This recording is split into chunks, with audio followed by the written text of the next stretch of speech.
Para po sa tawad ng pagsamba, makibukas po tayo sa awit 82, 1-3 at 8. Awit 82, 1-3-8. Ang Diyos ang namumuno ng pulong sa kalangitan, sa pulong ng mga Diyos, ganito ang kapasyahan. Dapat ninyong itigil na paghatol na hindi tama. Tumigil na ng paghatol na panig sa masasama. Bigyan ninyong katarungan ang mahina at ulila, at huwag ninyong aapihin ang mahirap at may dusa. Tayo po lahat. O Diyos, Ikaw ay magbagong at daigdig pagharian. Ang lahat ng mga bansa ay hawak ng inyong kamangkaman. Para po sa awit ng pagsamba, kantayin po natin stand up, stand up.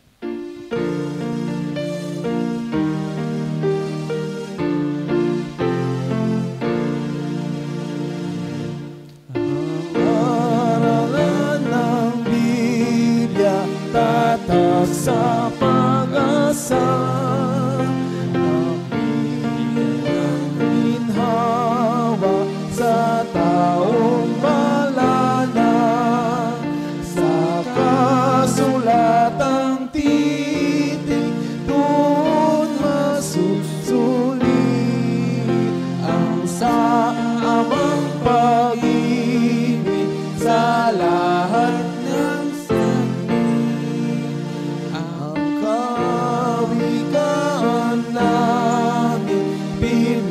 sa liksikin, kalabanos ang nanay, ang kay Kristong bilin, ang aming layot na sa dali ng salita, sa ulahit wika, sa bata't matanda.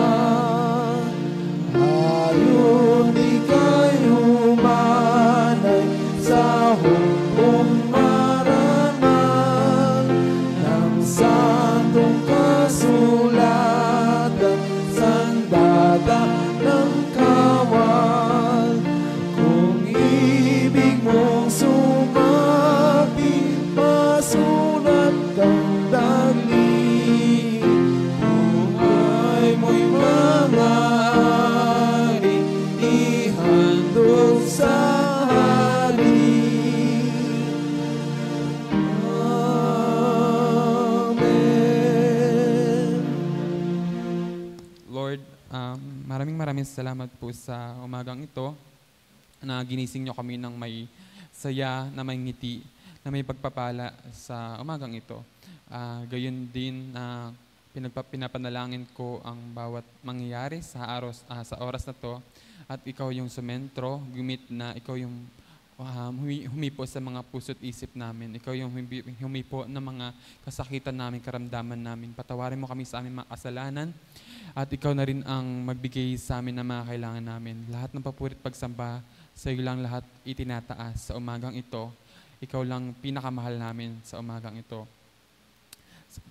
Maraming salamat, Lord, sa buhay mo at sa buhay ng bawat isa na rito. At gayon, maraming salamat, Lord. Sa pangalan ni Jesus. Amen.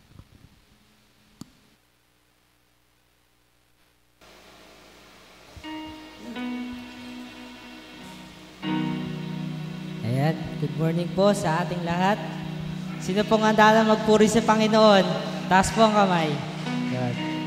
Good. Sabi po sa kanta, sa bridge po ng kantang One Way, You are the way, the truth, and the life. We live by faith and not by our sight. Gaya po ng sabi doon na we live by faith, not by our sight. We also praise Him and worship Him through our heart and not by our might. Kaya po, tayo po lahat ay tumayo at sama-sama tayong kumanta.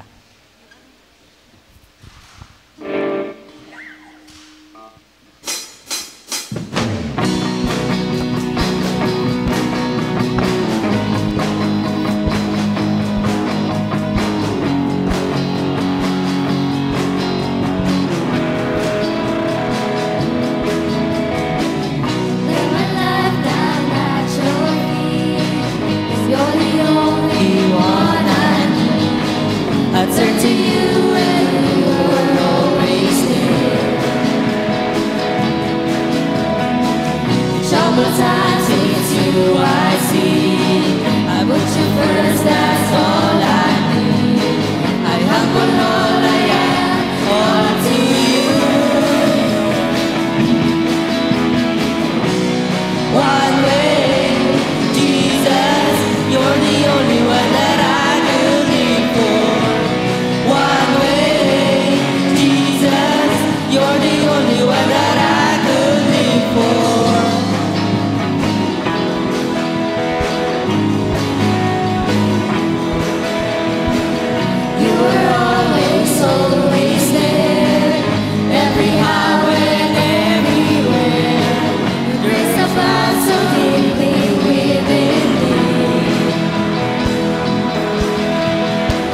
Purihin po ang Panginoon sa ngalan niya. Tayo po ay manalangin. Panginoong Diyos, maraming salamat po sa umagang ito. Sa panabagong araw po na ibinigay niyo sa amin. Patawarin niyo po kami sa aming mga nagawang pagkakasala. Alam ko po, hindi po kami karapat-dapat na mapunta sa iyong kaharian. Ngunit nandyan po si Jesus, aming dakilang Panginoon na nakapagligtas. Ang siyang magsasalba sa amin upang kami ay makapunta sa iyong kaharian. Maraming salamat po sa mga biyayang po palang aming natatanggap sa araw. Ikaw po ang siyang lagi maguna sa aming buhay. Bless niyo po kami. Ito po ang dalangin sa taas pa ng Jesus. Tayo po natin.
Diyos, maraming salamat po sa umaga.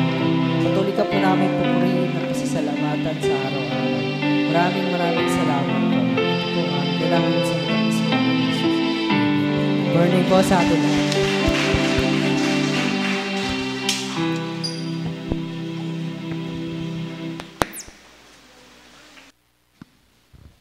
Para po sa ating sagot ng pagbasa na matatagpuan sa Colosas 1:3-14. Tuwing ipinapanalangin namin kayo, lagi kami nagpapasalamat sa Diyos na Ama ng ating Panginoong Hesukristo. Sapagkat nabalitaan namin ang inyong pananalig kay Kristo Jesus at ang inyong pag-ibig sa lahat ng hinirang ng Diyos. Dahil sa pag-asang makakamtan ninyo na inihanda para sa inyo sa langit, nalaman ninyo ang tungkol sa pag-asang ito nang ipinangaral sa inyo ang salita ng katotohanan, ang magandang balita na dumating sa inyo. Ito'y lumalaganap at nagdadala ng pagpapala sa buong daigdig, tulad ng nangyari sa inyo mula nang marinig at maunawaan ninyo ang katotohanan tungkol sa kagandahang loob ng Diyos.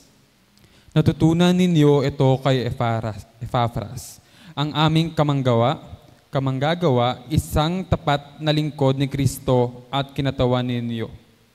Kaya namin nalaman ang inyong pag-ibig na naaayon sa Espiritu. Kaya't mula nang marinig namin ito, patuloy naming idinadalangin sa Diyos na sana'y ipinaunawa niya sa inyo ng lubusan ang kanyang kalooban sa pamamagitan ng karunungan at pangunawang kaloob ng Espiritu.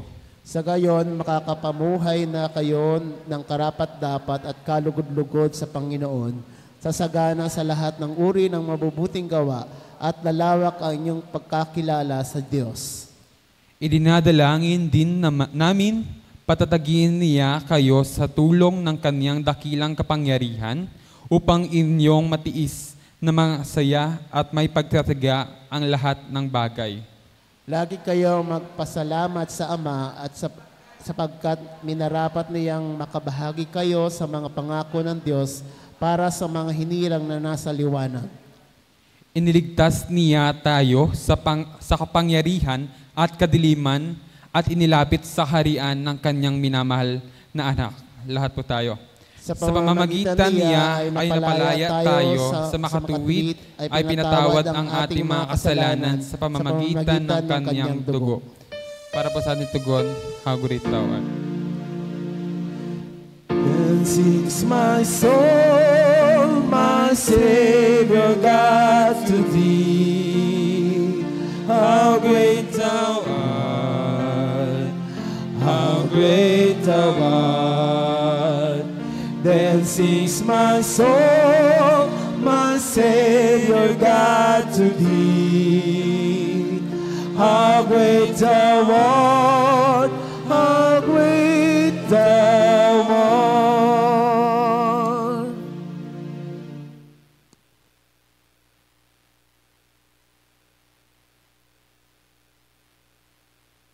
Hallelujah. Isang pinagpapalang umaga po sa ating lahat. Good morning po. Ngitian natin yung ating katabi bilang pagbati. Isang napagandang umaga, magandang panahon na ipinagkalob sa atin at tayo po ay pinagpala na magkasama-sama.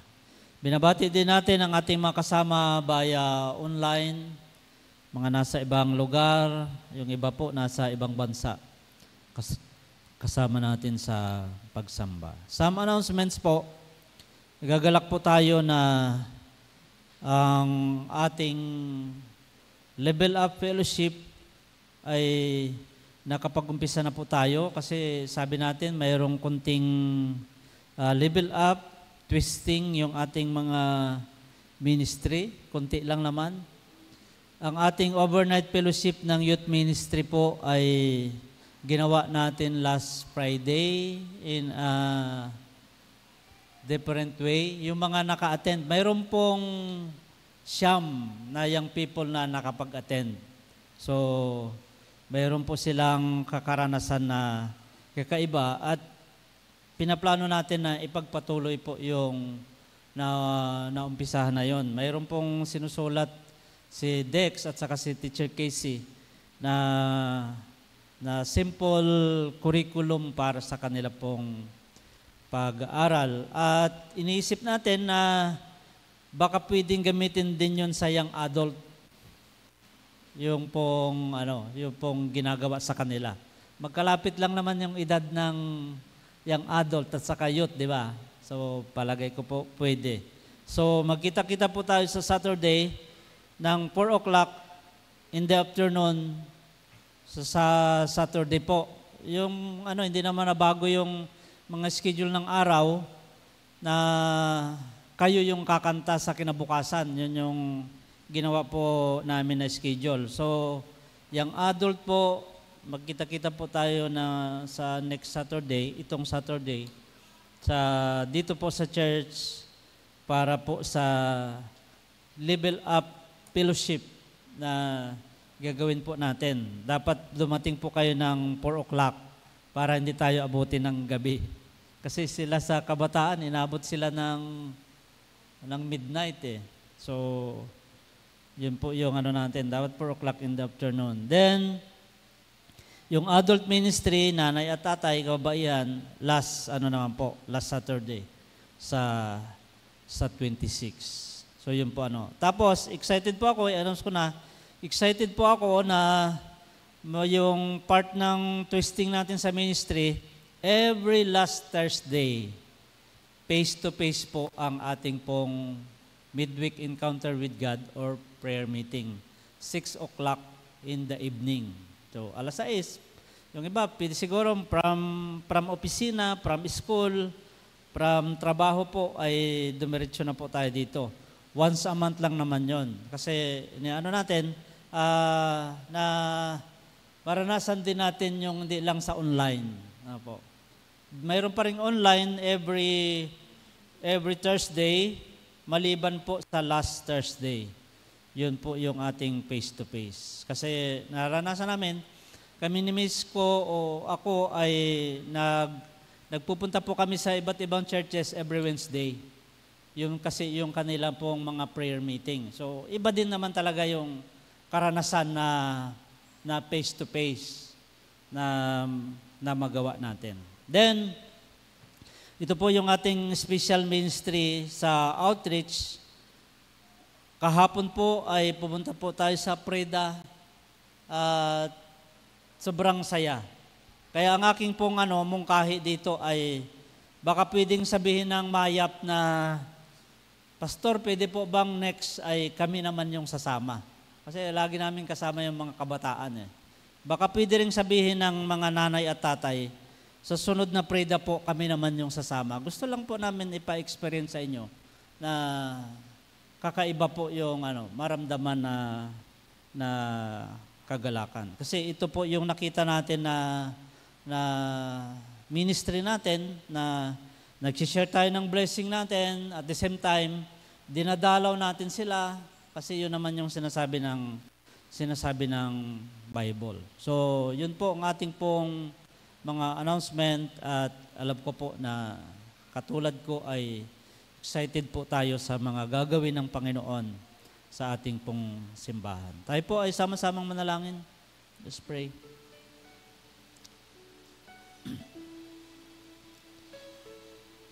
Aming Ama at aming Diyos, salamat po. Buong pusong pagpapasalamat sa isang Ama, sa isang Diyos na buhay magpakailanman, nagmamahal ng walang patid, nagmamahal para sa lahat, masagana ang pag-ibig, mas nakahandang magpatawad. Salamat po sa iyo dahil katulad ng aming pong inawit, ikaw ang aming buhay na pag-asa.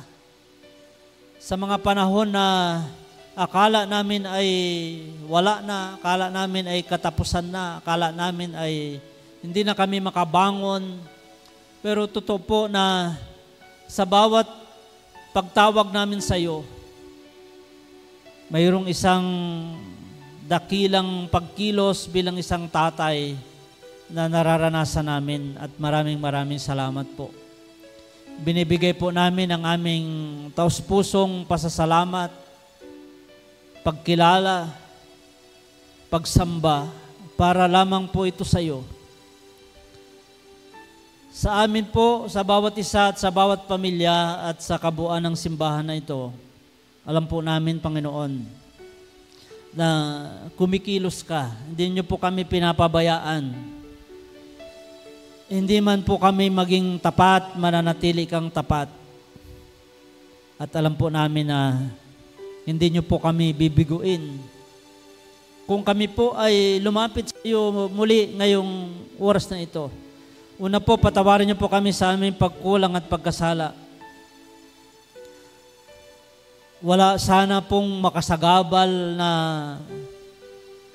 kasalanan na hindi namin matanggap ang mga biyayang inilaan mo sa araw na ito. Pakinggan niyo po ang panalangin ng bawat isa. We are praying in agreement, O God, sa aming mga katabi, sa aming mga kapatid, maging sila na nasa online. Nakikiamin po kami sa mga mahihinang panalangin ng aming mga kapatid. Sa bawat hamon ng buhay, tunay nga po na maranasan namin, Panginoon, ang iyo pong pagkilos. Higit pa sa kaya naming isipin at tilingin ang kaya mong gawin. Sapagkat ikaw ay gumagawa ng himala. Maraming salamat po. Sa puso ng tao, sa buhay ng tao, hindi mo kayang baguhin. At yan po ang aming kinikilala. Kaya anuman pong challenges na mayroon po ang bawat isa, ang aking panalangin, Panginoon, patunayan niyo po sa aking mga kapatid ang iyong pag-ibig, na kami po ay iyo pong itatawid sa mga pagsubok na ito na aming pong pinagdadaanan. Maging ito ay pagsubok at problema sa mga relasyon, may mabigat na pangangailangan, may mabigat na problema, mayroong karamdaman at iba pa. Alam ko po, Panginoon, na nandiyan kang lagi upang gumawa para sa amin. Kahit hindi po namin naintindihan, kahit hindi po namin nakikita, nagpapatuloy kang gumagawa para sa aming kabutihan. At dalangin ko po, inaangkin namin muli ang iyong pong pagpapalakas, ang iyong pong pagpapagaling sa sino mang may karamdaman. Nandito man sa loob ng kapilya, kasama namin via online, o ipinapanalangin ng iyong mga anak na mayroong karamdaman na nasa hospital o nasa ibang lugar. In the name of Jesus, we apply your stripes on the cross. By the power of your blood, by the power of your name, we speak healing. At inaangkin namin, Panginoon, ang panibagong lakas na tatanggapin namin mula sa iyo. Salamat din po sapagkat alam po namin na hindi niyo po pababayaan ang aming iglesia, ang Castilleos Methodist Church.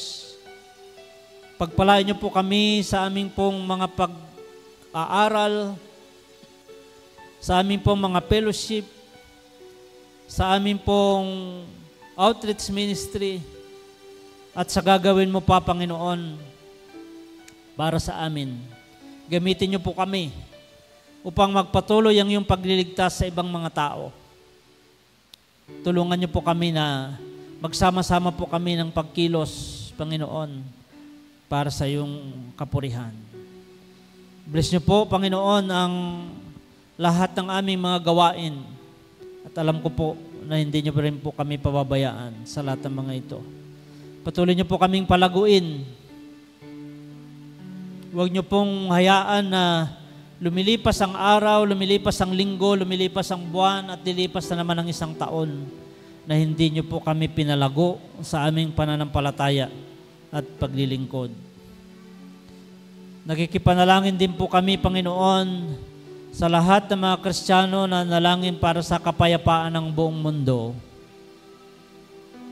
Iba't ibang banta ng kaguluhan, ng hindi pagkakaunawaan, maging sa aming bansa, sa iyong minamahal na bansang Pilipinas. We continue to declare that Philippines is for Christ.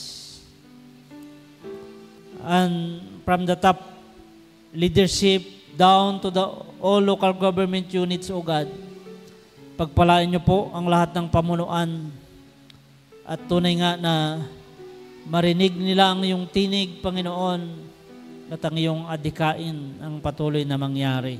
Hindi ang kanila pong sariling kagustuhan, kundi para sa iyo. Dalangin ko rin po mga personal prayers ng bawat isa. Pagpalain niyo po ang lahat ng mga ito. Tanggapin niyo po ang aming pagpapasalamat. Tanggapin niyo po ang aming pong mga panambitan. Sumaiyo po ang papuri at pasalamat sapagkat lahat ng ito ay alam namin na aming tatanggapin sapagkat hinihiling namin ito sa matamis at makapangyarihang pangalan ng aming Panginoong Jesucristo lamang. Amen at amen.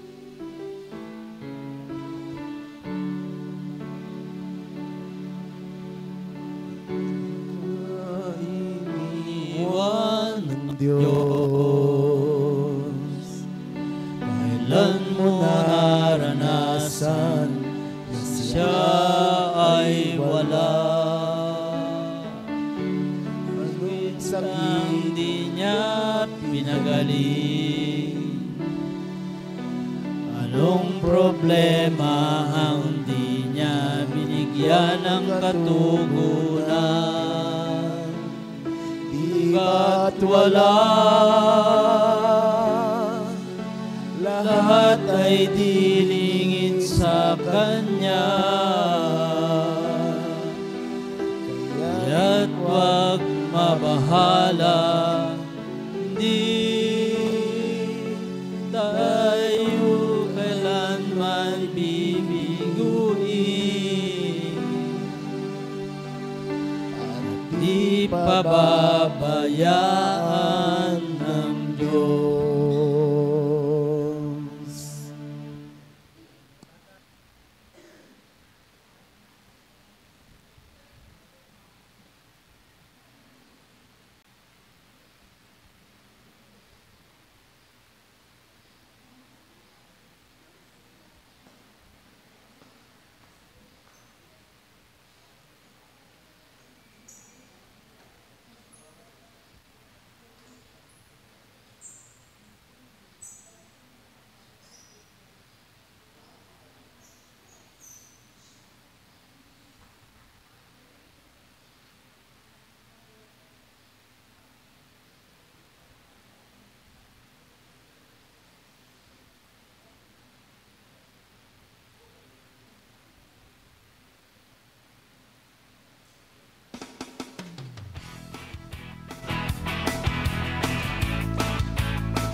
mga bata tayo manalangin. Lord, gabayan niyo po ang mga batang andito ngayon. Naway sila po ay lumayo po sa mga anumang kapahamakan. And lahat po ng mga batang may malulubang sakit, sila po ay iyong gabayan.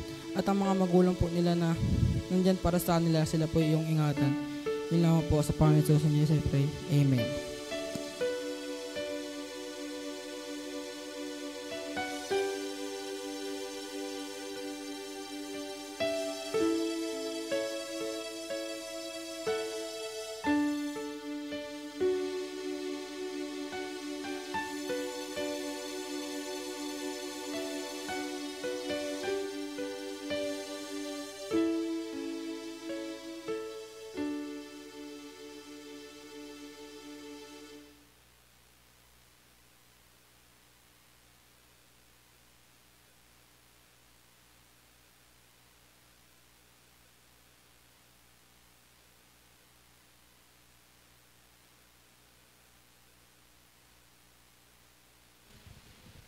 Para po sa pagbasa ng ating banal na kasulatan, samahan niyo po ako at bulay-bulayin ang mabuting balita. Para sa unang pagbasa na matatagpuan sa Amos, Kabanata 7, talata 7 hanggang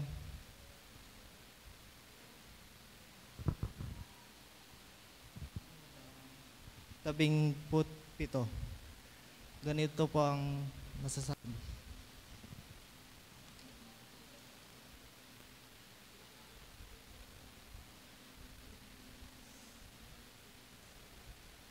Ito pa ang ipinakita niya sa akin. Siya ay nakatayo sa tabi ng pader na ginamitan ng hulog. Nakita kong hawak niya ang hulog. Tinanong ako ni Yahweh, Amos, ano ang nakikita mo? Isang hulog po, sagot ko.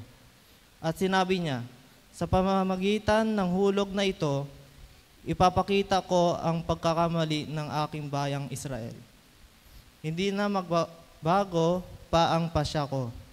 Paparusahan ko sila. Mawawasak ang mga altar ng mga salinlahi ni Isaac. Mawawasak ang mga banal na dako ng Israel. Sa pamamagitan ng tabak, pupuksain ko ang sambayan ni Jeroboam. Si Amazias na pari sa Bethel ay nagsumbong kay Haring Jeroboam ng Israel. Kasama ng mga tao, si Amos ay may balak na masama laban sa inyo. Sabi niya, dahil sa mga sinasabi niya ay nagugulo ang bayan. Sinasabi niyang mamamatay si Jeroboam sa digmaan at ang Israel ay dadaling bihag sa isang malayong lupain. Pagkatapos, hinarap naman ni Amazias si Amos at sinabi, tama na iyan, propeta. Magbalik ka na sa Huda, doon ka mangaral. Hayaan mong sila ang magbayad sa iyo. Huwag ka nang mangaral dito sa Bethel. Narito ang templo ng kaharian at dito sumasamba ang hari. Sumagot si Amos, hindi ako propetas na mangangaral at hindi rin nagsanay na maging isang propeta. Upang bayaran ako'y pastol at nag-aalaga rin ng mga puno ng sikamoro. Ngunit, inalis ako ni Yahweh sa gawaing iyon at inutusang magpayag sa mga taga-Israel para kay Yahweh. Kaya't pakinggan ninyo ang sinasabi ni Yahweh. Sinabi ninyo, huwag kang mangaral laban sa Israel at huwag kang mangaral laban sa sambayanan ni Isaac. Sinasabi ni Yahweh, ang asawa mo'y magiging babaing bayaran at masasawi naman sa digmaan ang iyong mga anak. Paghahati-hatian ng iba ang iyong lupain at ikaw ay mamamatay. Sa isang bayang hindi kumikilala kay Yahweh, ang mga taga-Israel ay dadaling bihag sa isang malayong lupain. Para po sa pangalawang pagbasa, tumayo po tayo para sa paggalang. Na matatagpuan sa Lucas, Kabanata 10, talata 25 hanggang 37. Ganito po ang sinasabi.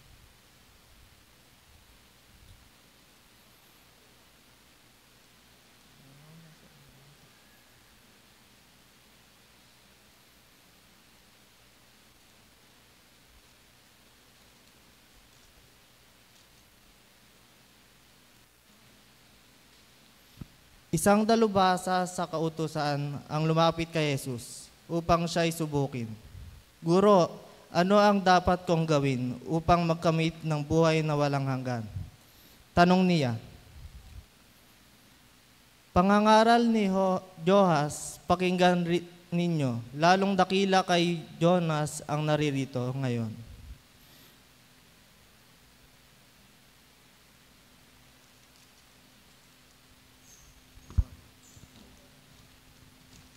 Sumagot si Jesus, ano ba ang nakasulat sa kutusan? Ano ba ang nababasa mo roon? Sumagot ang lalaki, ibigin mo ang Panginoon mong Diyos ng buong puso, buong kaluluwa mo, buong lakas mo, at buong pag-iisip mo. At ibigin mo ang iyong kapwa gaya ng pag-ibig mo sa inyong sarili. Sabi ni Jesus, tama ang sagot mo. Gawin mo iyan at magkakamit ka ng buhay na walang hanggan. Upang wag siyang lumabas na kahiya-hiya, nagtanong pa ang lalaki, sino naman ang aking kapwa? Sumagot si Jesus, may isang taong naglalakbay mula sa Jerusalem, papuntang Jericho. Hinarang siya ng mga tulisan, hinubaran, binugbog at iniwang halos patay na. Nakataong dumaan doon ang isang paring Hudyo. Nang makita ang taong nakahandusay, lumihis siya at nagpatuloy sa kanyang paglakad.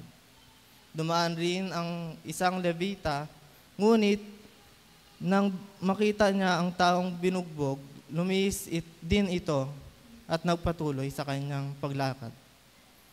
Ngunit may isang Samaria, tanong naglalakbay na napadaan doon. Nang makita niya ang biktima, siya ay naawa. Nilapitan niya ito, binuhusan ng langis at alak ang mga sugat at binindahan. Pagkatapos, isinakay niya ang lalaki sa kanyang asno at dinala to sa bahay panuluyan upang maalagaan siya doon. Kinabukasan, binigyan niya ang mahala ng bahay panuluyan at sinabi, alagaan mo siya at kung higit pa riyan ang iyong magagastos, babayaran kita pagbalik ko. At nagtanong si Jesus, sa palagay mo, sino ang kaya sa tatlo ang naging tunay na kapwa ng taong hinirang ng mga tulisan? Ang tanong, ang taong tumulong sa kanya. Tugon ng dalubhasa sa kautusan, kaya't sinabi sa kanya ni Jesus, kung gayon, humayo ka at ganoon din ang gawin mo. Pagpalain po tayo sa pagbasa sa kanyang banal na kasulatan.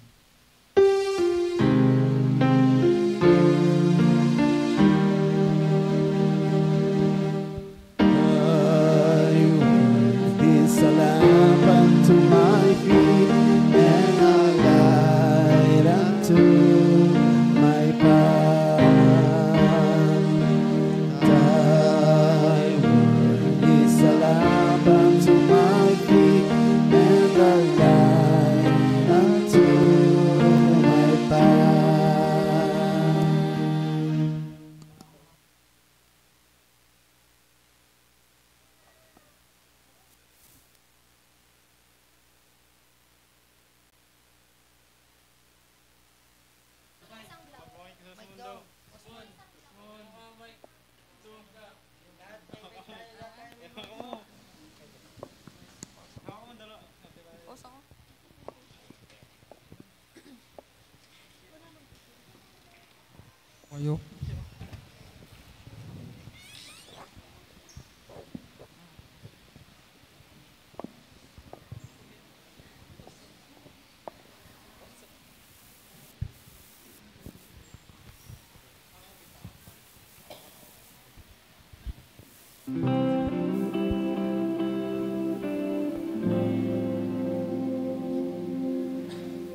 Sige po, bigyan natin ng malakas na pakpak si Lord. Hallelujah. Praise God. Hindi natin naibigay itong declaration natin nung first Sunday kasi hindi ako nag-PowerPoint. Kahit na almost half na ng July, I want to declare it today na ang buong July natin ay jam pack. Ibig sabihin ay parang tinapay na punong-puno ng jam. Paisipin natin yun. Pero what is in my mind, nung iniisip ko po yung jam pack July ay ito po. God will bless the whole you. Yung buong July at buong ikaw ay pagpapalain ng Panginoon. Amin ba yun? Na ang Diyos ay gusto niya lahat ng area ng buhay natin, tamang-tama po yung declaration natin. Kasi nakita natin na maaring buo tayo sa isang parte pero hindi tayo buo sa isang parte. Kasi 'di ba maraming area ang buhay ng tao eh. Pero yung buong ikaw, the whole you, yung buong July ay gusto ng Panginoon na pagpalain ka. Praise God. Ang story natin ay mag-focus tayo sa New Testament on the story of the Good Samaritan, a familiar story sa ating lahat. Isa siyang parable at gusto natin siyang tignan. Ang ginawa ko po ay almost pag-aralan natin siya line by line. At yung mga nandyan na dati ay patuloy na i-activate ng Panginoon at dagdagan niya ng another part of the story na magiging parte ng ating pong buhay. So, Luke chapter 10, basahin ko po yung mga bahagi na siya pong bibigyan natin ng diin. Verse 25, may eskribang lumapit kay Jesus upang siya'y subukin. Guro, aniya, ano ang dapat kong gawin upang magkamit ng buhay na walang hanggan? Sumagot si Jesus, ano ang nakasulat sa kautusan?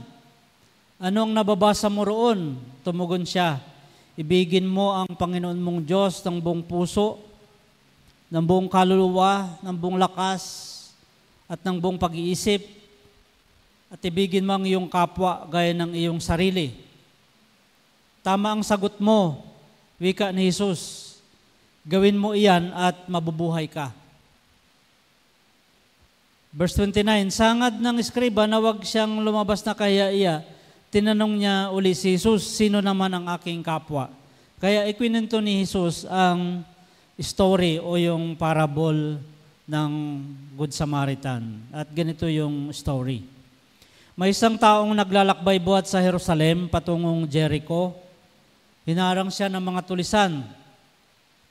Kinuha pati damit sa katawan. Binugbog at halos patay na ng iwan. Nagkataong dumaan doon ng isang saserdote at pagkakita sa taong nakahandusay, siya'y lumihis at nagpatuloy sa kanyang lakad. Dumaan din ang isang Levita, ngunit tinignan lamang niya ito at nagpatuloy ng kanyang lakad. Ngunit may isang Samaritanong naglalakbay na naparaan doon. Nakita niya ang hinarang at siya'y nahabag.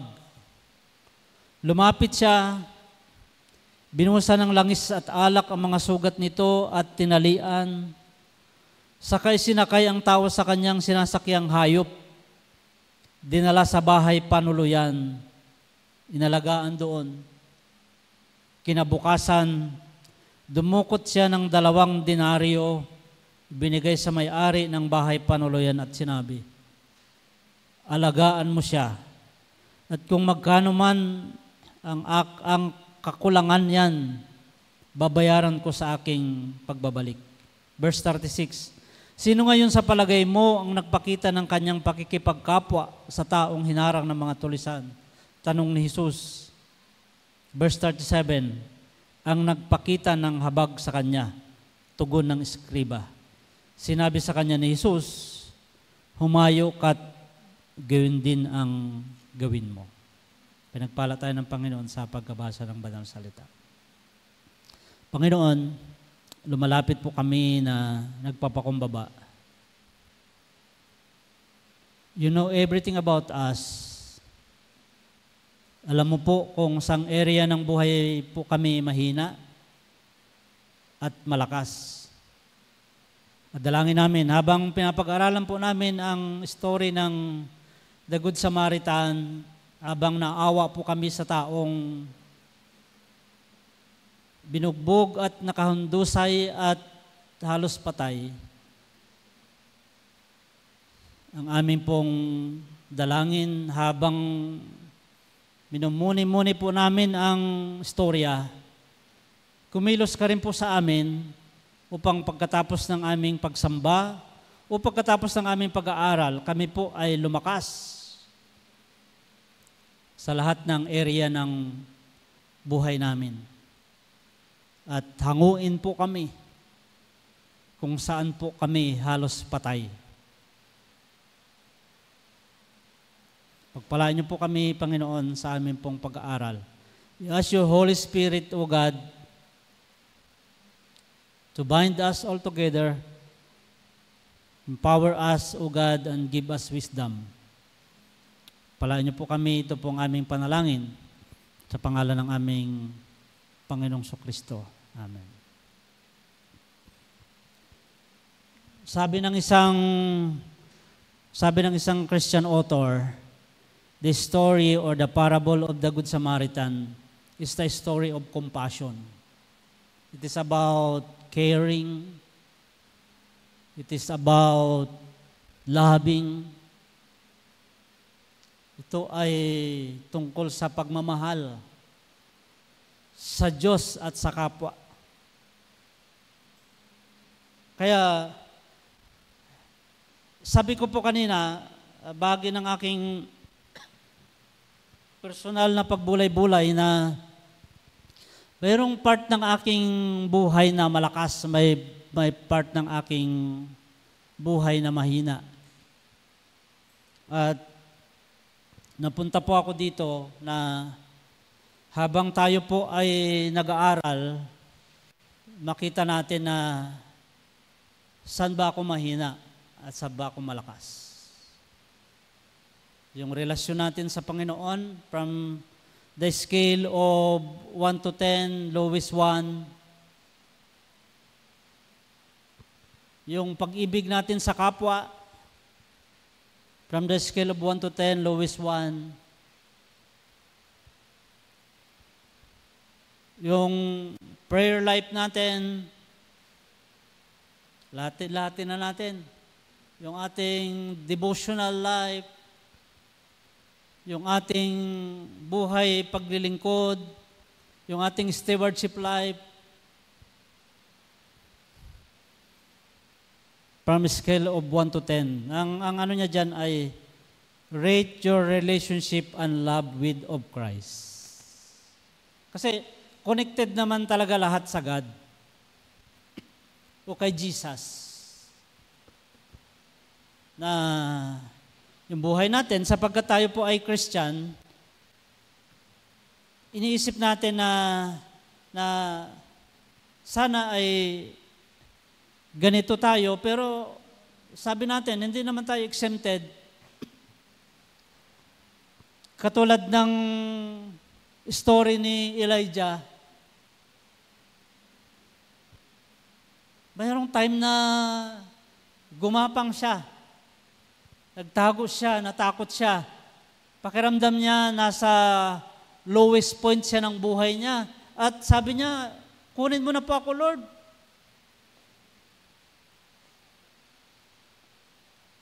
At yun yung magandang katotohanan na makita natin.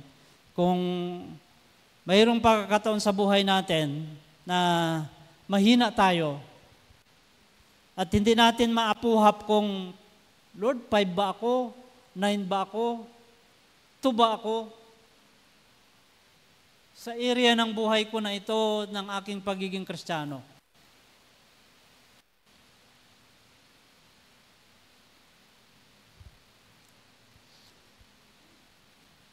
Sinimulan ng skriba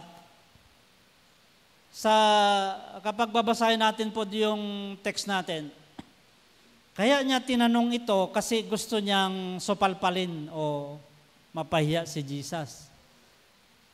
Ang tanong niya po ay, what must I do to inherit eternal life? Ano po ba ang dapat kong gawin upang ako po ay magkaroon ng buhay na walang hanggan? At sa buhay ng isang tao, ito po ang pinakamahalagang tanong na kanyang dapat na masagot. Pero alam naman natin yung sagot. Yung sagot, ang Diyos. At yung kanyang anak na ibinigay sa atin. Tinanggap natin siya bilang Panginoon at tagapagligtas. Nabubuhay tayo sa Kanya. Lahat ng gusto nating mangyari sa buhay natin, para bigyan ng karangalan at parangal yung anak na ito na namatay para sa atin, tumubos sa ating mga kasalanan. At yan yung buhay na walang hanggan. Kaya ang ating Panginoon ay idinaan niya sa ganito. Ano ba yung nakasulat? Kasi po, yung scribe, para maano natin yung background, bakit ito ang sinabi ni Jesus? Ang scribe po ay siya yung dalubhasa sa law. Siya ang dalubhasa sa kautusan.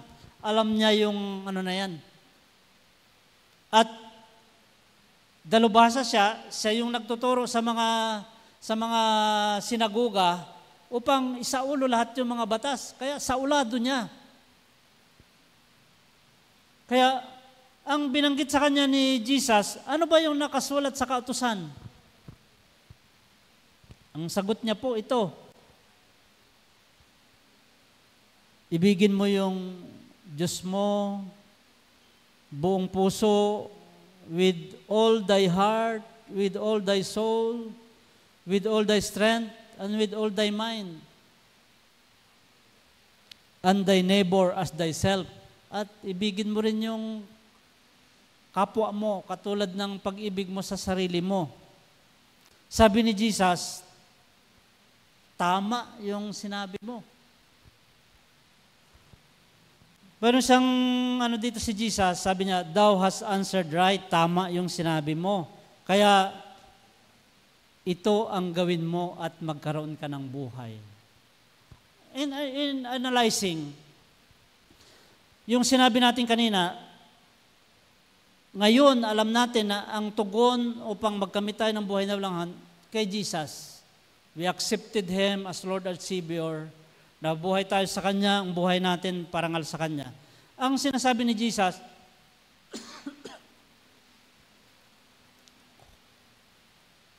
humayo ka, ganyan ang gawin mo. Because Christianity is not just about the law. Yung alam mo ang batas, pero hindi mo namang ginagawa. Ang pagiging Kristiyano ay tungkol sa pagsasabuhay. Ng pagiging anak ng Diyos at pagiging mananampalataya ng ating Panginoong Kristo. Kaya nga, yung ginagawa natin na pagtaya sa ating sarili, yung bang aking pagmamahal sa Diyos, pag-scale ko yan, 1 to 10, yung pagmamahal ko sa kapwa, meron pang sabi ni Jesus, pati kaaway nyo, ibigin nyo rin.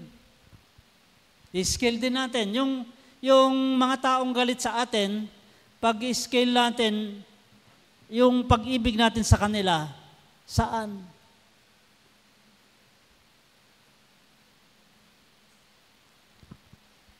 Kasi sabi natin, mahalaga yung sa pagsasabuhay ng ito. Sapagkat nakatingin tayo lagi sa Diyos, si Apostol Pablo, si Apostol Pedro, si Juan, sa kanilang mga sinulat, sinasabi nila na yung pag-ibig, para maisabuhay natin, balikan natin yung pag-ibig ng Diyos sa atin. Kasi yung Diyos yung nagmahal sa atin ng hindi siya nagmintis, hindi siya nagduda. Meron akong nakitang pag hindi ako nagkamali, kay Paul Washer, ito, isang writer at isang man of God. Sabi niya, I have given God so many reasons not to love me. None of them have changed His mind. Nakagawa tayo. Hindi naman siguro natin sinadya. Diba? Nakagawa tayo ng maraming dahilan para hindi na tayo mahalin ng Diyos. Or along the way, kasi magpapatuloy pa tayo na maglalakbay sa ating buhay, makakagawa pa tayo. Pero sabi ni Paul Washer, none of them have changed his mind. Wala ka nang pwedeng magawa na hindi tama, na magbabago yung pag-ibig ng Diyos sa iyo, sa ating lahat. Sapagkat mahal na mahal tayo ng Panginoon. Amin po ba? Mahal na mahal po tayo ni Lord. Palakpakan naman natin siya. Mahal na mahal tayo ng Panginoon at yan po yung tiyak. Napatunayan niya na at papatunayan niya lagi sa atin kung paano yung pag-ibig na yan. At sabi natin kanina, mayroong dito sa ating pag-aaral, habang ini-scale natin yung ating sarili, paano tayo naglilingkod o paano tayo nabubuhay bilang isang Kristiyano, ay makita natin yung mga dapat nating ginawa at hindi natin dapat ginawa. So yung scribe, para hindi siya mapahiya, ay mayroon siya pong tinanong kasi doon sa kanyang sagot, ibigin nakalagay sa batas, nakalagay sa kautusan, ibigin ko yung kapwa ko ng katulad ng pag-ibig ko sa sarili ko. Wala siguro siyang maidahilan para makarecover siya sa hindi niya in-expect na magiging daloy ng kanilang pag-uusap. Sabi niya, sino pala yung kapwa ko? At itong tanong na ito ang nagtulak kay Jesus na ikwento niya yung pinag-uusapan nating parable. Sino yung kapwa natin? So, ito yung start ng kwento kasi ng The Good Samaritan ay sa verse 30. Sabi niya, a man was going down from Jerusalem to Jericho. When he was attacked by robbers, they stripped him of his clothes. Binugbog nila siya, beat him, and went away, leaving him half dead. Binugbog na nga, inubaran pa lahat ng damit niya. Iniwan siyang duguan, may mga sugat. Iniwan siyang halos patay na. Nung iniisip ko po itong word na half dead, yung iniisip ko po kanina, siyempre mayroon tayong physical na buhay. At yan yung tinutukoy nila doon sa mama na binugbog ng mga tulisan. Halos patay na ang kanyang physical. Kasi para maibilang natin ang ating sarili, ito po ang aking ginawa sa aking pagbulay-bulay. inisip ko din yung aking emotional life. Baka wala akong sugat, pero baka I am emotionally wounded. I am mentally wounded. O malakas ako dun sa mga yon, but maybe I am spiritually wounded. At kapag yung pagsusukat natin sa area ng buhay natin na apektado ay we are on half dead, halos patay na, medyo i-consider natin. Kasi kinakailangan natin agad-agad ma-recover tayo ng the Good Samaritan,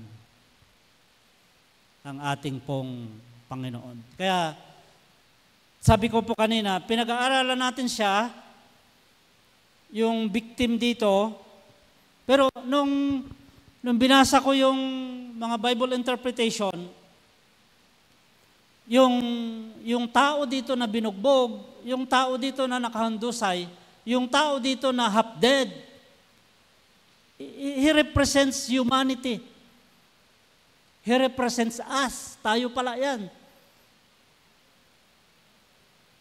At yung mga tao din na kakilala natin na nasa labas, sila yan, tayo yan. At kailangan natin na sabi natin kanina, habang tinitignan natin siya, tinitignan din natin ng ating sarili. So, may dumaan. By chance, a priest was going down on that road. May napadaan na pare. Verse 32, likewise, a Levite also, when he came to that place and saw him, pareha sila, pass by on the other side. Parang dumaan lang sila. Ngayon, samantalang iniisip natin na tayo yung biktima na nakahandusay doon na half dead, kapag napunta tayo dito sa Levita at sa pare, because they represents the church, biglang magkakambyo tayo sa ating pagbulay-bulay na apektado tayo dito. While we are the victim, pag iniisip natin yung story, bigla tayo magkakambyo. Ako din ito.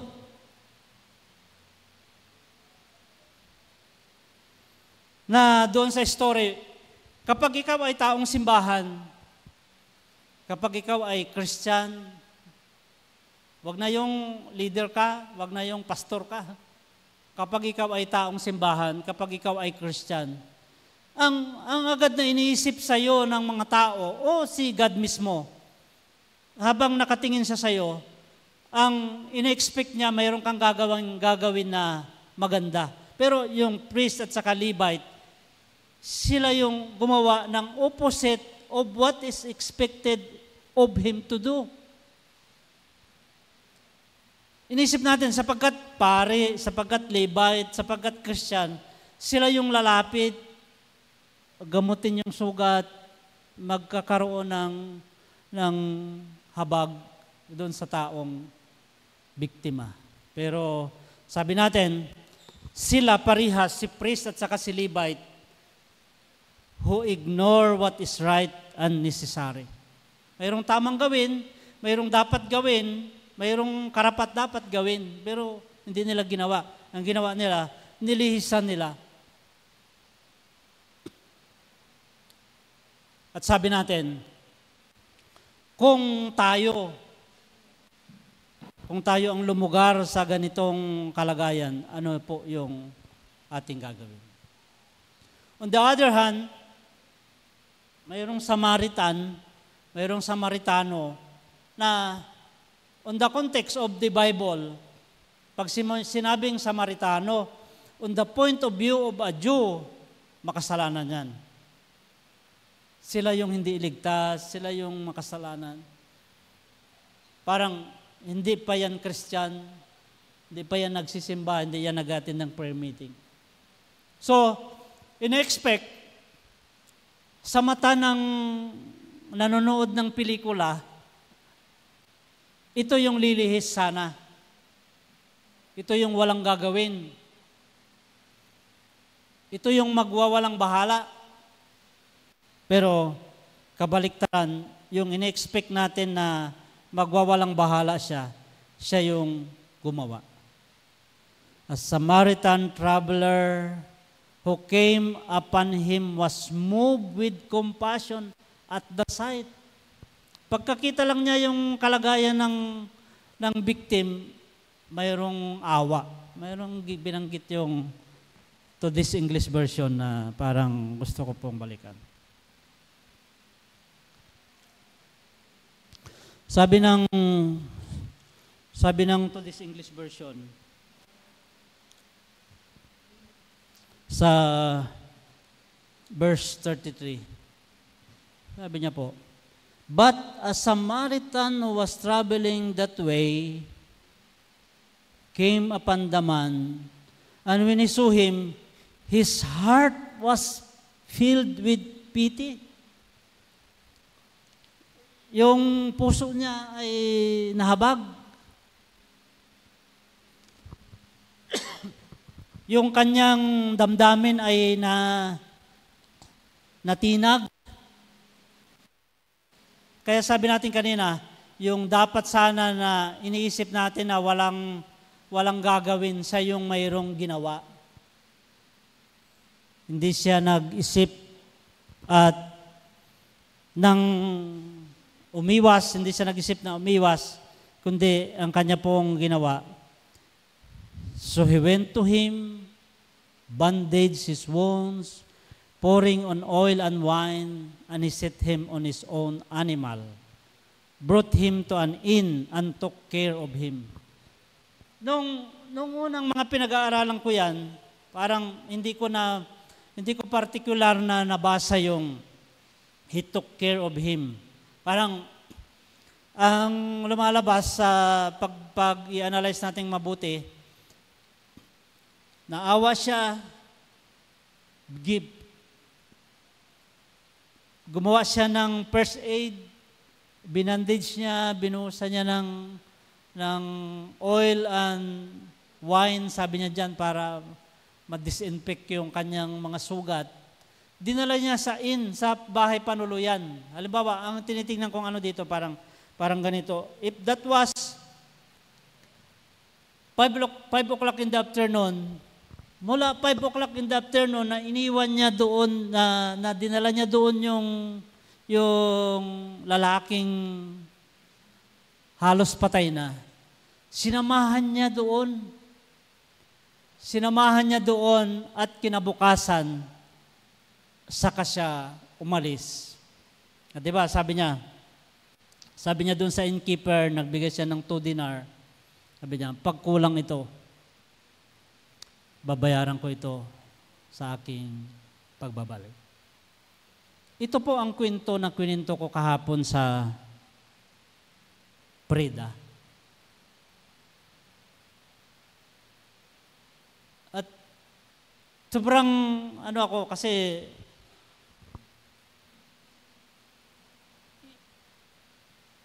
nabalik-tanawan ko yung sarili ko na wala akong relasyon nun sa Panginoon at napulot ako ni Lord. Kinatagpo ako ng Panginoon. Dinala niya ako sa bahay panuluyan. Yung mga bata sa Preda, alam na alam nila yung story. Sa ulado nila yung story, lahat ng at kapag magtanong ka sa kanila, sasabihin nila, nasasagot nila lahat ng tinanong ko sa story ng The Good Samaritan. Isa lang din nila nasagot. Kasi mahirap din naman talagang sagutin. Ang tanong ko sa kanila, ano ang pangalan ng inn? Ano ang pangalan ng bahay panuluyan na pinagdalhan ng mabuting Samaritano doon sa biktima. Naisip nila siguro yung Bible, wala namang nakalagay na pangalan. Sabi ko po, ang pangalan ng bahay panuluyan ay Preda Foundation. Ang pangalan ng bahay panuluyan ay Castillejos Methodist Church. Ang pangalan ng bahay panuluyan ay Residence of yung bahay nyo. Ang pangalan ng bahay panuluyan, yung opisina nyo. Kasi in one way or another, yan yung pinagdadalhan ng Diyos sa atin.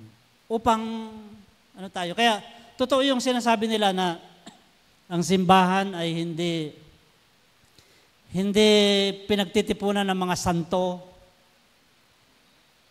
ng mga walang kasalanan, ng mga walang sakit. Kundi ito ay bahay panuluyan. Na kapag pumasok tayo dito, mayroon tayong sakit, mayroon tayong kulang.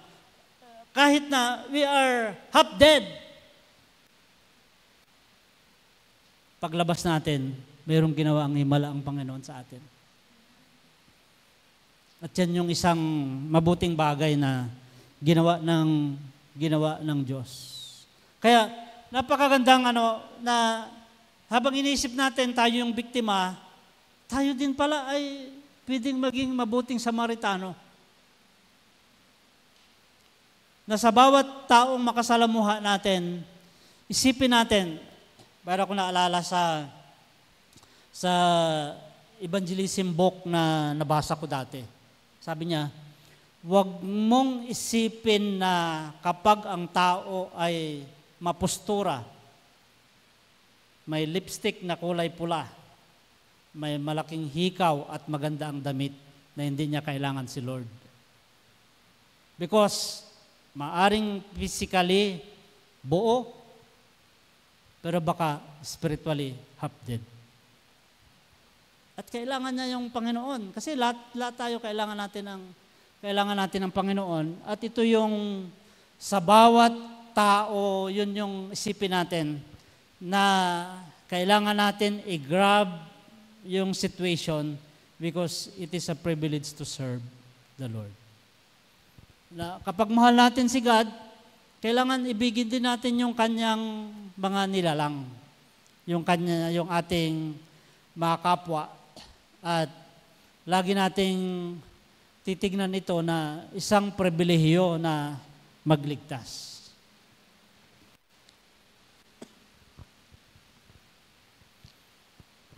Sabi ni Jesus doon sa scribe, which of these three do you think was neighbor to him who fell among the thieves? Palagay mo, sa tatlo, ano ba yung tatlo? Yung priest, yung Levite, saka yung Samaritano, di ba? Malinaw naman yun sa story. Sino sa tatlo ang palagay mong naging mabuting kapwa? Ang sagot po niya, sabi niya, ito balikan natin yung sa ibang version. Which of these three, in your opinion, was neighbor to the robber's victim? He answered, the one who treated him with mercy.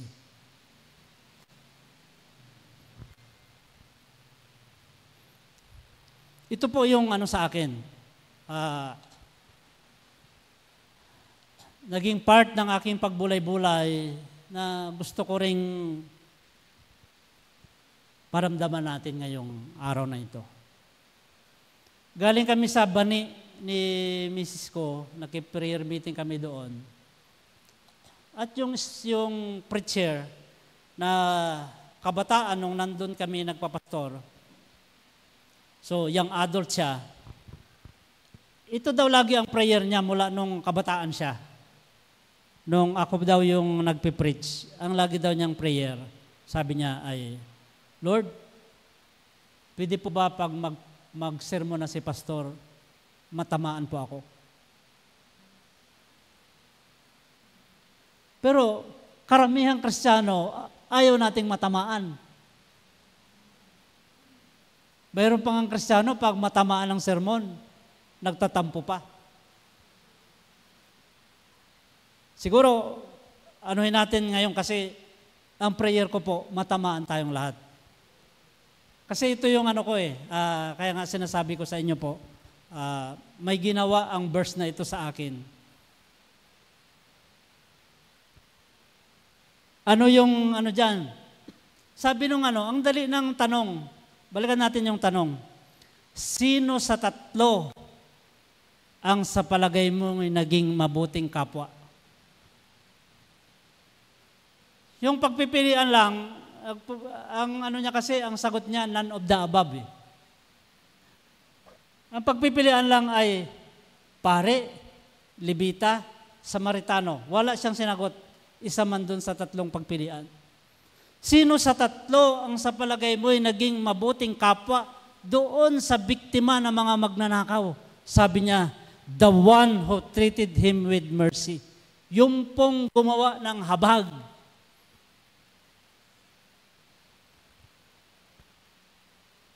Simple lang yung ginawa sa akin ng Panginoon. Mayroong pagkakataon sa buhay natin na yung mga tao na kapwa natin na nakagawa ng hindi maganda sa atin o nakasakit sa atin, hindi na rin natin sila matawag kung sino sila.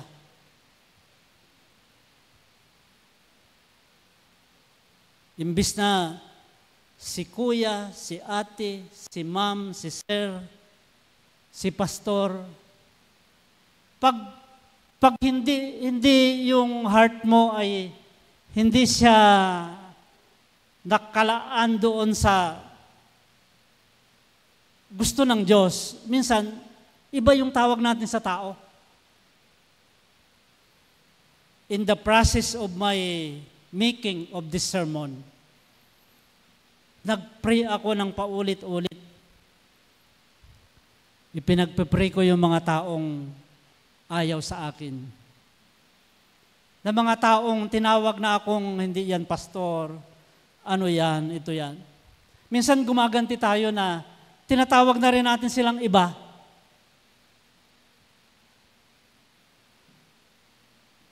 Binansagan natin sila kasi binansagan nila tayo. Pero God is rebuking us through this story, through this parable. Let us pray then. Kung ano yung tawag natin nung maayos pa tayo, ipag-pray natin sila. Pangalanan natin sila sa Diyos na yun sila. Alam ko po, may gagawin ang Lord na kakaiba. Kasi, nandun ka sa previous nung mahal mo pa sila at mahal ka pa nila. Therefore, God will do something amazingly. Hindi doon sa kung ano yung iniisip natin mangyari, kundi yung iniisip ng Diyos na dapat na mangyari. Kahit simple lang, di ba? Sabi niya, maganda naman yung sagot niya, the one who treated him with mercy. Pero hindi niya mabanggit yung pong Samaritano. Kasi hindi siya ready sa development na pwedeng gawin ng Panginoon. I love you, Lord, and I love this Samaritan na pwedeng pangyarihin ng Panginoon din sa ating kalagitnaan. Because Jesus is the good, is the best Samaritan. Siya yung totoo na pinagtitingnan natin, bakit natin kayang gawin? Hindi natin kayang gawin yan kapag hindi natin babalikan yung the good Samaritan, si Jesus. Mananatili tayo doon sa, sabi natin kanina, habang pinapag-aralan natin yung story, ay tayo yung victim. ay tayo yung pare.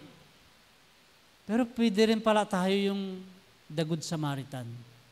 Because Jesus Christ, the best Samaritan, is our model. Nakatingin tayo sa Kanya, mayroon siyang ginawa na nakakaiba para sa atin. At yan po yung pinakamagandang gawin niya. Bakit? Anong particular verse na tinitignan natin para tignan natin na si Jesus ito? Ito po yung kanyang ginawa. Nagdalang habag siya, ginamot, dinala niya yung sugatan sa bahay panuluyan, verse 35. And the next day, he took out 2 denar and gave them to the innkeeper, saying, take care of him. Whatever more you spend, I will repay you when I come back. I will repay you when I come back. Si Jesus, bago siya umakyat sa langit, mayroon siyang sinabi, I will come back. Any day, today, kung sa anong panahon tinakda ng Diyos na siya ay babalik siya. Ito po yung magandang sinabi niya. Ibabalik niya. Anumang nagawa natin, anumang ginastos natin, patungkol sa pagmamahal natin sa kapwa, dahil mahal natin ang Panginoon, ibabalik ng Panginoon. Kaya ako po, patawarin niyo po ako bakit masyado kong pinopromote yung Preda. Nararamdaman ko po nararamdaman ko. Na yung sinabi sa Bible, na sinabi ni Jesus nung magutom ako, hindi niyo ako pinakain. Nung mabilanggo ako, hindi niyo ako dinalaw, magkasakit ako. Hindi po namin kayo nakita ang kanyang Panginoon, sabi ng mga tao. Anong gawin niyo ito? Sa maliliit na ito, sa akin ninyo ginawa. Hindi sila, kapag tutulong tayo sa kanila, hindi sila makaganti. Hindi na nila maibalik yun sa atin. Pero yun yung pinakamagandang tulong na magawa natin. Kaya sabi ko, nung pinapag-aralan ko po ito, ibinigay sa atin yung ministry na ito, sa simbahan na ito. Hindi na nga tayo parang instantly, we sudain. May mga tao doon na sugatan, iniwan doon ng mga nakapulot sa kanila sa lansangan. Wala tayong effort na napulot natin sila, ginamot natin yung sugat nila, dinala natin sila doon, tapos pinapakain natin sila. We are just doing a little part on what is the process God is doing to every human, sa lahat ng mga tao na nangangailangan. Sabi natin, hindi naman sila lang, marami pang iba, pero mayroong gustong gawin ang Panginoon para sa atin. Sabi dapat nung scribe, yun pong Samaritano. Sabi ni Jesus, you go and do likewise. Umayo ka, ganyan din yung gawin mo. Mga kapatid, ang aking iniisip ngayon,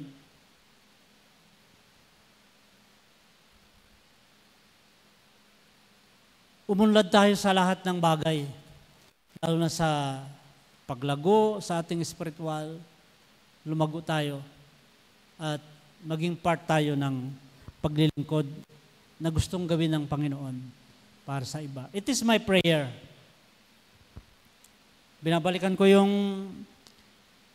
tema ng anniversary natin. Ano ba yung tema natin? New season, same mission. Na tayo po ay makita natin yung plano ng Panginoon, maging part po tayo doon sapagkat yan ay kailangan natin gawin. Ang sabi ng Panginoon, you go and do likewise. You go and do the same. Let us pray. Aming Ama at Panginoon, nagpapasalamat po kami sapagkat kinakausap niyo po kami ng personal.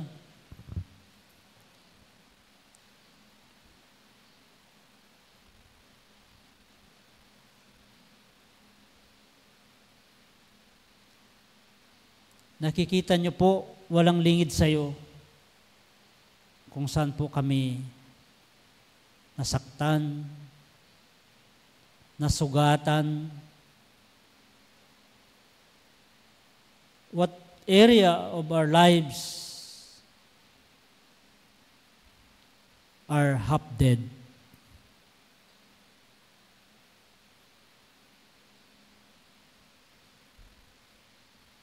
And we ask, Lord, Holy Spirit, to heal us today.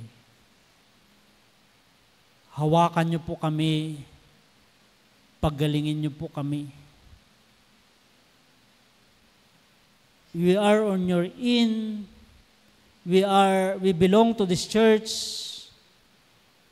Hindi dapat na manatili na kami po ay sugatan. Sapagkat ang Panginoon namin ay dakilang manggagamot. Ang Panginoon namin ay Diyos na gumagawa ng himala. At masagana ang iyong pag-ibig lagi para sa amin at ang aming panalangin, Panginoon. Pakapuspusin niyo po kami at matagpuan namin ngayon, Panginoon, ang iyo pong mga kamay na pinapagaling kami. And we ask God that the process of restoration and healing may continue.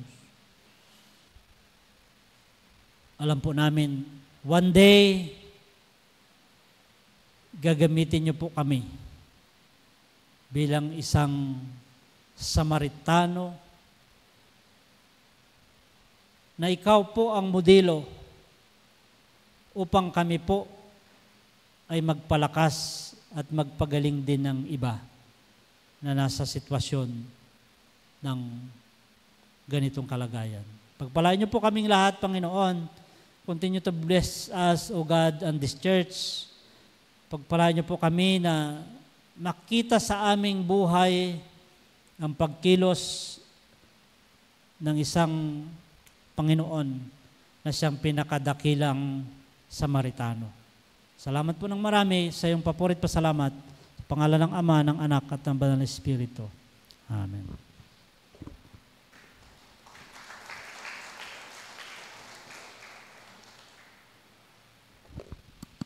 Dumako po tayo sa ating paghahandog ng ikapwa at pagsasalamat.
Ako'y ulit buo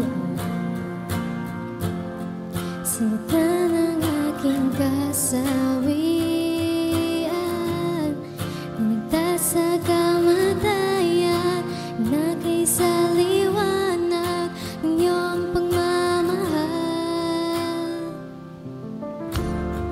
pinalaya ng iyong habag. Sa dilim at sa aking pagkabulag, ngayon sa iyong biyaya at sa lalim ng pag-ibig umaawit. Ang buhay ko'y tanging sa iyo, laging sa iyo iaalay. Ang puso ko'y tanging sa iyo, laging sa iyo, Panginoon. Walang ibang kaligtasan, sa iyo lubos ang kagalingan. Jesus, ako'y nabihat sa dakila mong pag-ibig umaawit. Ang buhay ko'y tanging sa iyo, laging sa iyo iaalay. Ang puso ko'y tanging sa iyo, laging sa iyo, Panginoon.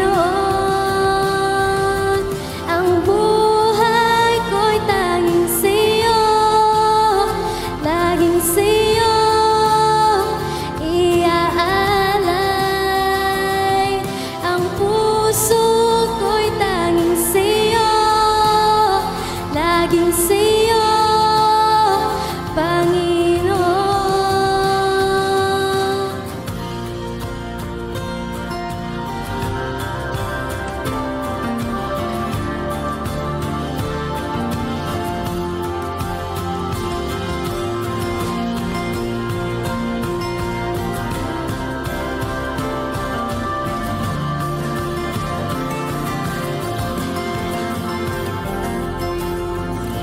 Ibibigay lahat, walang alinlangan, dahil sa buhay na iyong inialay.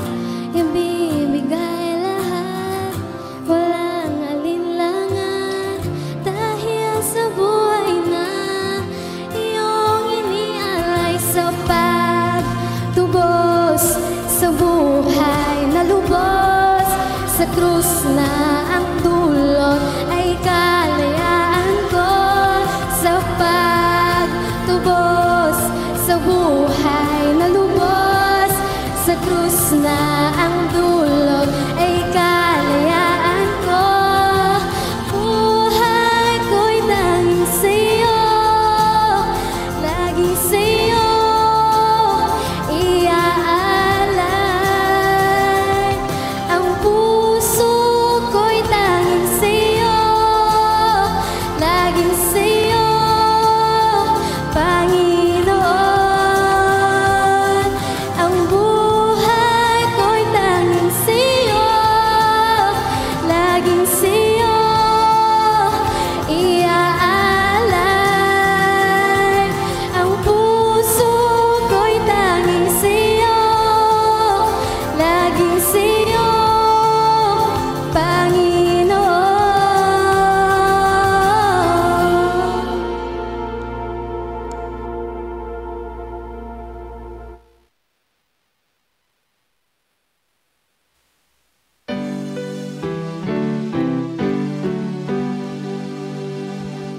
Purihin ang nagpapala, Diyos ng buong sangnilikha.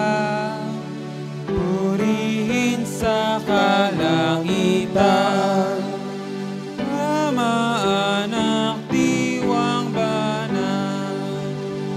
Amen. Aming Ama at aming Diyos, tanggapin niyo po ang aming pagpapasalamat sa lahat sa hindi mabilang na biyaya na patuloy mo pong pinagkalob sa amin. At sa pamagitan nito, Panginoon, kami po ay maging tapat na nagbabalik para sa iyong kapurihan. To these offerings, O God, I declare financial breakthrough. Maranasan nga namin, Panginoon, ang iyong pangako, masagana na mga biyaya para sa amin. Sa pangalan ng aming Panginoong Kristo, Amen.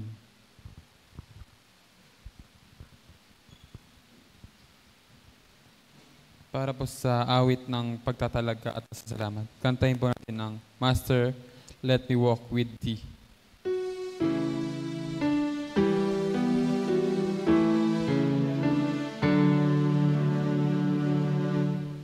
Samahan mo ako, Jesus, sa paggawa, paglilingkod, lihim mo ay ipatalos ng lumakas, yaring loob. Ang puso ng lulupaypay, sana'y aking matulungan. Salita ng pagmamahal, sa Kanya ay maibigay.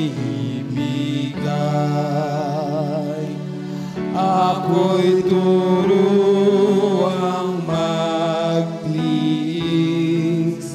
tulad ng iyong sinapit, sa gawain ng pag-ibig, tanang samay ng magahit. Tayo po lahat sa iyo. At umasang ikaw lamang ang tanglaw sa aking daan, sa iyong kapayapaan ako'y lubing mabuhay.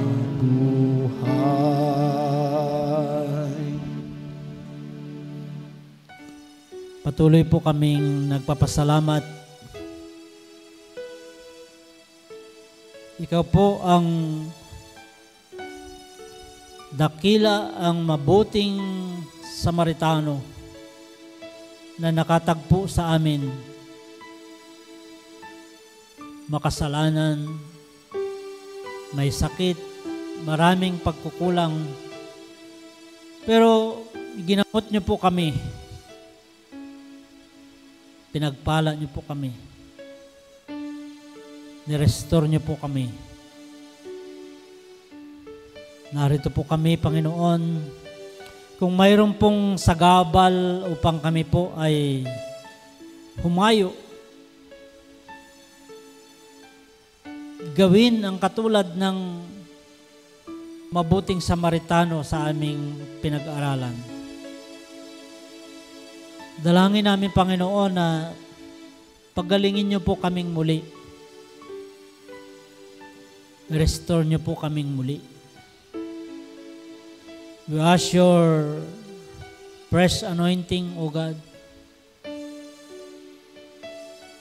Banal na Espiritu, paapuyin niyo po kami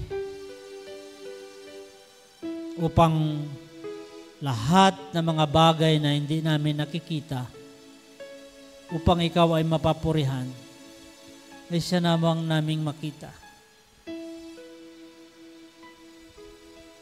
That we will walk by faith and not by sight.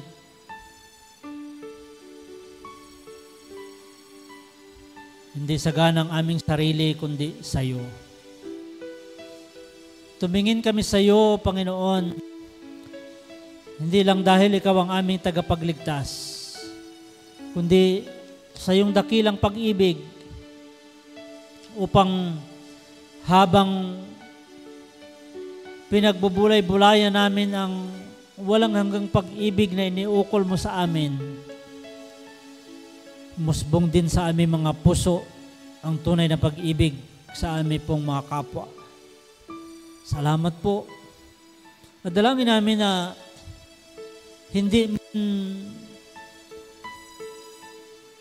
hindi man na ipangalan sa simbahan na it is a Good Samaritan Church. Sana po makita din ng iba ang iyong pong maningning na ilaw na kami na iyong mga anak na kasama sa simbahang ito ay kasama sa pagkilos mo bilang isang mabuti at dakilang Samaritano. Pagpalain niyo po kami upang kami po ay maging pagpapala sa iba. Pagpalain niyo po kami upang patuloy pong maging blessing kami sa iba. Salamat po. At sa aming pagtatapos, sa mga panalangin ng iyong mga anak, sa mga pagpapasalamat ng iyong mga anak, sa mga iniluluhog ng iyong mga anak, Panginoon,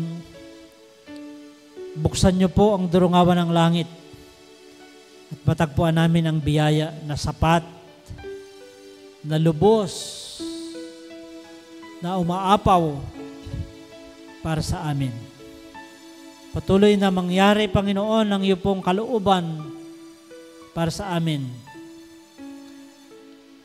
At ang aming mga kalagayan, mas mabilis naming malagpasan yung mga challenges ng aming pong mga buhay. Salamat po ng marami itong aming mga panalangin sa matamis at makapangyarihang pangalan ng aming Panginoong Kristo. Amen. Mga kapatid, patuloy tayong kupkupin ng pag-ibig ng Diyos na walang hanggan. Wala siyang nakikitang dahilan upang hindi niya ipagpatuloy ang kanyang pagmamahal sa bawat isa sa atin.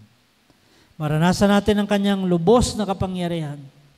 Walang imposible sa kanya. At siya ay Diyos ng pagpapala. Tanggapin natin ang lahat ng kanyang pangako at masaganang biyaya. Sumaatin lahat ito sa pangalan ng Ama, ng Anak, ng Banal na Espiritu. Amen. Amen.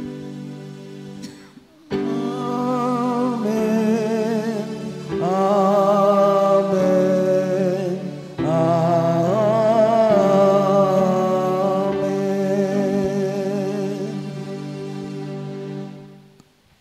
Palakpakan natin ang Panginoon. God bless us all at tumayo tayo na taglay ang kanyang dakilang pag-ibig.